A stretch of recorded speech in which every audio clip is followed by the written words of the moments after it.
Well, we're on to the rear end. Looks kind of naked, doesn't it? There's the carnage of everything. Springs, drums, brake shoes, all my U-bolts, and these saddles. There's one I just kind of stuck it together. And this is what they were. Don't know if it's still hot or not. Might be a bit warm. Everything's put together with these stupid round-headed screws. And I had to heat it. And then I got impact driver, you know, those deals that you hit with a hammer. Get it out of there. But yeah, this is what the saddle rides on. It's kind of cool. I've never seen nothing like it. But the downfall is the wear on the top of the axle housing. Yeah, it's like, gee whiz. You know, if you don't keep them things greased like good, yeah, you can kind of see there's a bit of a ridge right there. And it's full of grease right now. I'm going to clean all this up and we'll get another shot of it. But yeah, it's quite something. But anyway, we got her stripped. As you can see, I got some leaking seals, I believe, so I'm going to have to figure out. I've never really tore apart a rear end. I've seen people do it, and I'll just probably watch some YouTube videos. Of course, they won't be the same as this, but anyway, we'll figure it out.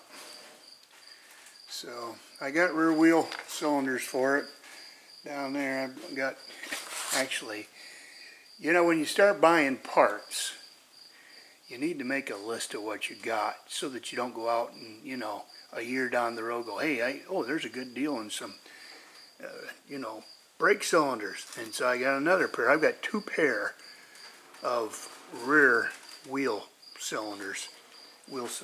So anyway, we'll pick the best of the four, I guess, and or well, two of the four that are the best, and we'll be able to use those. But yeah, I got the front end of it off. It's starting to leak some oil on it. Better prop that up a little bit higher. But anyway, this is the sleeve that comes off of it. This little deal here. Everything's cruddy. But yeah, that goes over the top of your universal on the back of your transmission. It's all in an enclosed system, and there's packing that goes in around here at the top. So yeah, that'll be all cleaned up. That's what I got this bad boy for. So anyway, we're going to do all that and get her cleaned up. I don't know if I'm going to sandblast it myself. I really don't feel like taking it over to the guy. I might.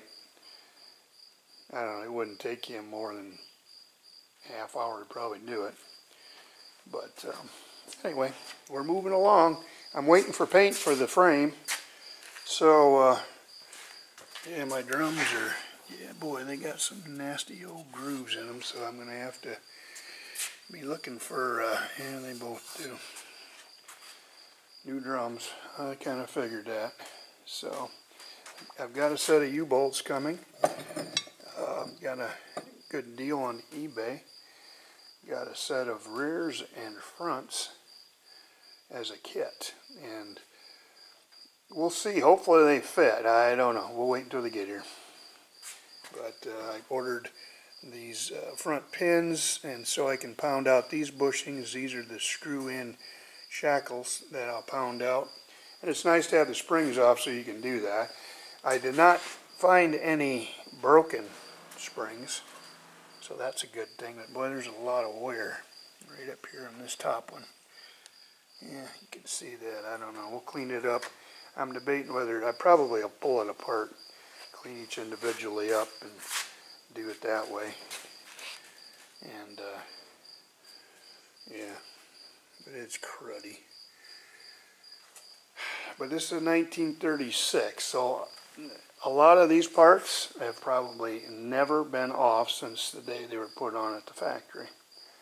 So that's amazing. I mean, when you stop and think about it, a lot of this grease is from, who knows, way back in 1936. But anyway, enough rambling. I'll bring you back when I got some more. Thanks for watching and subscribing. And if you haven't subscribed, please do. I appreciate it. Talk to you soon.